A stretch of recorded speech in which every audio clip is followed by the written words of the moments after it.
Now, before we start, I want you to take a look at your bookshelf. There are probably a lot of books on there, some of them you've never ever read, and as we're investing more time into technology, into distractions, and into endless streams of procrastination, there's a really good chance that you're going to be thinking to yourself, how in the world am I going to dig through all of the books on my shelf? Reading takes up a lot of time, and we all have this idea in our heads of reading being this very hermetic activity, where you got to lock yourself in a room for hours on end and shut yourself away from the rest of the universe in order to get some good reading in. So what you read here doesn't really matter, because there are simply too many good books out there. You might want to read that treatise on the origins of species, you might want to read the essays by Michel de Montaigne, or you might simply settle for Descartes' Meditations. These are all great books for sure, but having this idea of being some hermetic person just to read could actually be kind of counterproductive. Because if you think about it, the more that you insist upon this idea of that you have to lock yourself away from a room for hours on end to read,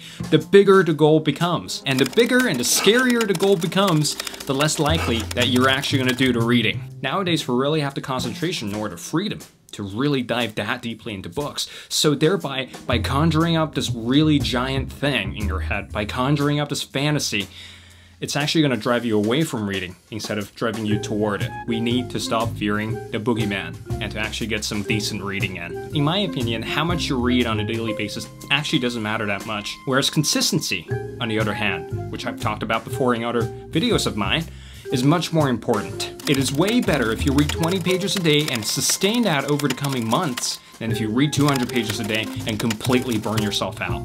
You need to get to a point where you don't even have to think about reading. It just happens. It needs to become a part of you.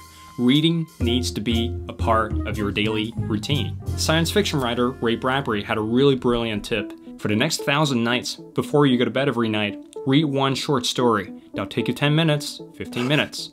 And read one poem a night from the vast history of poetry. Go back and read Shakespeare, read Alexander Pope, read Robert Frost. But one poem a night, one short story a night, one essay a night for the next 1,000 nights. The beauty of this tip is that everyone can do it. You totally can spare 15 minutes to read one little short poem and a short story before you go to bed every night. It really takes the excuse and the fear out of the equation. You can sit down and do it before you go to bed, enjoy the story, enjoy the poem, and then bugger off to bed. And it's really important to point out that Ray Bradbury suggested that we read from multiple pursuits of disciplines. One short story, one poem, and one essay. What this does is that it builds up a requisite variety within you. It prevents you from getting bored from just reading one book for the entire duration of this month. It could also build these very unique connections in your head if you read from multiple pursuits of disciplines. The more exposure to different fields that you have, for example, you read an article from Cosmos before you go to bed, and you read one poem from William Shakespeare, and you read one Hemingway short story, at some point all those points of references are going to start to integrate together, and then you're going to have this really beautiful understanding, this interdisciplinary understanding of literature, of poetry,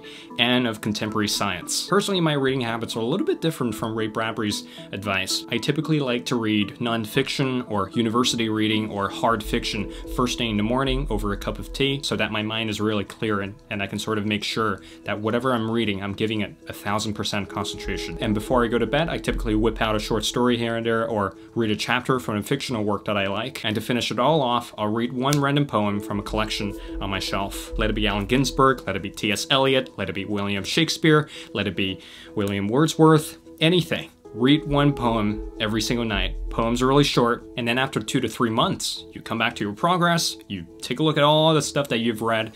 What's going to start to happen is that that elusive idea is no longer there. Reading is no longer scary. Reading is no longer this giant monster that you have to tackle. From that point, something really powerful happens. Now, because you've got the base habit of 15 minutes a day down, you can then build on top of that and to turn yourself into a very prolific reader. And that's really how prolific readers were made. When they were younger, they read a bit here and there, and then the more that they've read, the more that they fall in love with reading, and by the time they turn 20 or 22, 23, they'll just become excellent readers, reading everything from Shakespeare to the Romantics to, anything that you throw at them. And that's the vision that I want for you. Reading prolifically doesn't have to be scary. That's all I have for this week. If you haven't signed up for the newsletter, I would recommend that you do so to keep yourself up to date with all the goodies coming at you in the coming future. And also thank you guys so much for 20,000 subscribers. It's blowing my mind. I can hardly stand a crowd of 50 people. Now there's 20,000 people out there watching my videos. It's just absolutely mad. Nevertheless, the newsletter's got a new design again because I am a bit stuck in my head. You'd be surprised how much time I actually spend, you know, designing every nook and cranny of the website, the newsletter. I want to make everything perfect